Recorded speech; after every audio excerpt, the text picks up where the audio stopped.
ನಮಸ್ಕಾರ.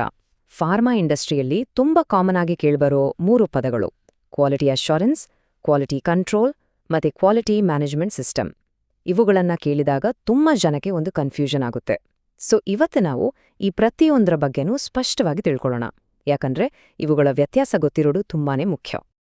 ಹಾಗಿದ್ರೆ ಮೊದಲನೇ ಪ್ರಶ್ನೆನೇ ಇದು: ಕ್ಯೂಎ, ಕ್ಯೂಸಿ, ಕ್ಯೂಎಂಎಸ್ ಇವೆಲ್ಲ ಒಂದೇನಾ? ಉತ್ತರ: ಖಂಡಿತ ಇಲ್ಲ. ಈ ವ್ಯತ್ಯಾಸ ಬರೀ ಪದಗಳಲ್ಲಿಲ್ಲ, ಬದಲಿಗೆ ಇಡೀ ಸಿಸ್ಟಮ್ನ ಕಾರ್ಯತಂತ್ರದಲ್ಲೇ ಇದೆ.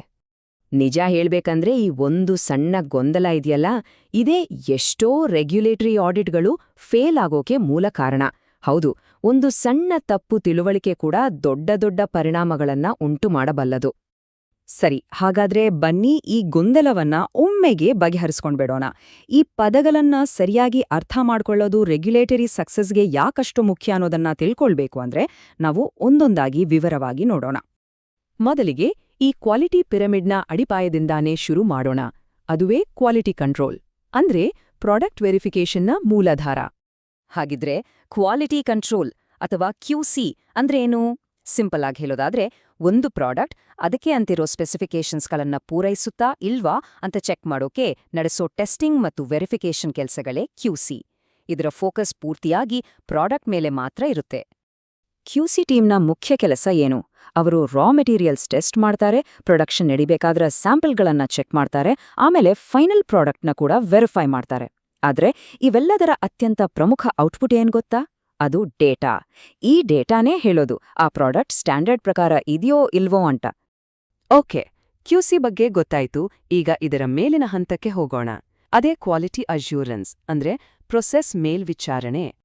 ಕ್ವಾಲಿಟಿ ಅಶ್ಯೂರೆನ್ಸ್ ಅಥವಾ ಕ್ಯೂಎ ಅಂದ್ರೆ ಕ್ವಾಲಿಟಿ ಸ್ಟ್ಯಾಂಡರ್ಡ್ಸ್ ಮೀಟ್ ಆಗ್ತಿದ್ಯಾ ಅಂತ ನೋಡೋಕೆ ಇಡೀ ಪ್ರೋಸೆಸ್ ಮೇಲೆ ನಿಗಾ ಇಡೋದು ಮತ್ತೆ ಕೆಲವು ಪ್ರಮುಖ ನಿರ್ಧಾರಗಳನ್ನ ತಗೊಳ್ಳೋದು. ನೋಡಿ, ಇಲ್ಲಿ ಫೋಕಸ್ ಪ್ರಾಡಕ್ಟ್ ಮೇಲೆ ಅಲ್ಲ, ಬದಲಿಗೆ ಪ್ರಾಡಕ್ಟ್ ತಯಾರಾಗೋ ಇಡೀ ಪ್ರೋಸೆಸ್ ಮೇಲೆ. ಹಾಗಿದ್ರೆ ಕ್ಯೂಎ ಏನೆಲ್ಲ ಮಾಡುತ್ತೆ? ಅವರು ಬ್ಯಾಚ್ ರೆಕಾರ್ಡ್ಸ್ ರಿವ್ಯೂ ಮಾಡ್ತಾರೆ, ಸ್ಟ್ಯಾಂಡರ್ಡ್ ಆಪರೇಟಿಂಗ್ ಪ್ರೊಸೀಜರ್ಸ್ ಅಥವಾ ಎಸ್ಒಪಿಗಳನ್ನ ಅಪ್ರೂವ್ ಮಾಡ್ತಾರೆ. ಏನಾದ್ರೂ ಡಿವಿಯೇಷನ್ಸ್ ಆದ್ರೆ ಅದನ್ನ ಮಾನಿಟರ್ ಮಾಡ್ತಾರೆ. ಎಲ್ಲಕ್ಕಿಂತ ಮುಖ್ಯವಾಗಿ ಅವ್ರದೇ ಅಂತಿಮ ನಿರ್ಧಾರ: ಒಂದು ಬ್ಯಾಚನ್ನ ಮಾರುಕಟ್ಟೆಗೆ ರಿಲೀಸ್ ಮಾಡ್ಬೋದಾ ಬೇಡವಾ ಅಂತ. ಈ ಟೇಬಲ್ ನೋಡಿ, ಇದು ಇವೆರಡರ ವ್ಯತ್ಯಾಸವನ್ನ ಪರ್ಫೆಕ್ಟ್ ಆಗಿ ತೋರಿಸುತ್ತೆ.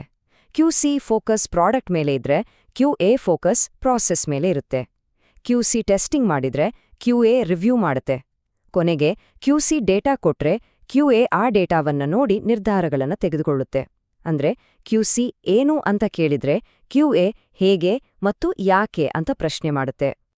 ಸರಿ, ಕ್ಯೂಸಿ ಆಯ್ತು, ಕ್ಯೂಎ ಆಯ್ತು. ಈಗ ಇವೆರಡನ್ನೂ ಒಟ್ಟಿಗೆ ಹಿಡಿದಿಡುವ ಒಂದು ದೊಡ್ಡ ಸಿಸ್ಟಮ್ ಬಗ್ಗೆ ಮಾತಾಡೋಣ. ಅದೇ quality management system. Quality management system ಅಥವಾ ಕ್ಯೂಎಂಎಸ್ ಅಂದ್ರೆ ಇದು ಒಂದು ಕಂಪ್ಲೀಟ್ ಡಾಕ್ಯುಮೆಂಟೆಡ್ ಸಿಸ್ಟಮ್. ಕ್ಯೂಎ ಮತ್ತು ಕ್ಯೂಸಿ ಎರಡೂ ಹೇಗೆ ಕೆಲಸ ಮಾಡಬೇಕು ಅಂತ ಹೇಳೋ ರೂಲ್ ಬುಕ್ ಇದು. ಸುಸ್ಥಿರವಾದ ಕ್ವಾಲಿಟಿ ಕಾಪಾಡೋಕೆ ಬೇಕಾದ ಎಲ್ಲಾ ನಿಯಮಗಳು ಇಲ್ಲೇ ಇರುತ್ತೆ. ಇಲ್ಲೇ ನೋಡಿ, ಈ ಹೈರಾರ್ಕಿ ಇಡೀ ವಿಷಯವನ್ನ ತುಂಬಾ ಚೆನ್ನಾಗಿ ವಿವರಿಸುತ್ತೆ. ಅಡಿಪಾಯದಲ್ಲಿ ಕ್ಯೂಸಿ ಇದೆ, ಅದು ಡೇಟಾ ಕೊಡುತ್ತೆ. ಅದರ ಮೇಲೆ ಕ್ಯೂಎ ಇದೆ, ಅದು ಆ ಡೇಟಾ ಮತ್ತೆ ಪ್ರಾಸೆಸ್ ಎರಡನ್ನೂ ರಿವ್ಯೂ ಮಾಡುತ್ತೆ.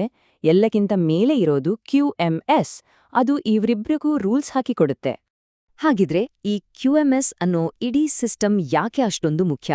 ಅದನ್ನ ಯಾಕೆ ನಾವು ಕಡೆಗಣಿಸೋಕ್ಕಾಗಲ್ಲ? ಬನ್ನಿ ನೋಡೋಣ. ಇಲ್ಲೊಂದು ಬಹಳ ಮುಖ್ಯವಾದ ಪಾಯಿಂಟ್ ಇದೆ. ಒಂದು ವೇಳೆ ಸ್ಟ್ರಾಂಗ್ ಕ್ಯೂಎಂಎಸ್ ಇಲ್ಲ ಅಂದ್ರೆ ಏನಾಗುತ್ತೆ ಗೊತ್ತಾ?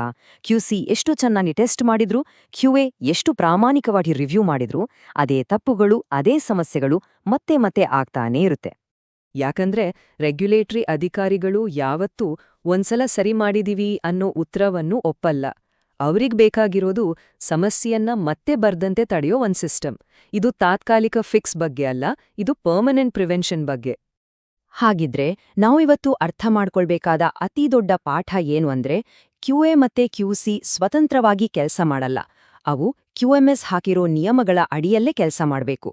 ಕ್ಯೂಎಂಎಸ್ ಅನ್ನೋದು ಇಡೀ ಸಿಸ್ಟಮ್ಗೆ ಒಂದು ದಿಕ್ಸೂಚಿ ಇದ್ದಾಗೆ.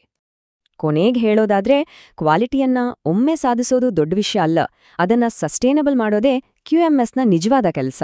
ಇದು ಕ್ವಾಲಿಟಿಯನ್ನ ಕಂಪನಿಯ ಕಲ್ಚರ್ನ ಒಂದು ಭಾಗವನ್ನಾಗಿ ಮಾಡುತ್ತೆ. ಹಾಗಾಗಿ ಈ ಇಡೀ ಚರ್ಚೆಯನ್ನ ಒಂದು ಪ್ರಶ್ನೆಯೊಂದಿಗೆ ಮುಗಿಸೋಣ. ನಮ್ಮ ಪ್ರೋಸೆಸ್ಗಳು ಕೇವಲ ಸಮಸ್ಯೆಗಳನ್ನ ಸರಿಪಡಿಸ್ತಿವ್ಯಾ ಅಥವಾ ಅವು ಮತ್ತೆ ಬರದಂತೆ ತಡಿತಿವ್ಯಾ? ಯೋಚನೆ ಮಾಡಿ, ಉತ್ತರ ನಿಮ್ಮ QMS ಎಷ್ಟು ಸ್ಟ್ರಾಂಗ್ ಆಗಿದೆ ಅನ್ನೋದ್ರಲ್ಲೇ ಇದೆ.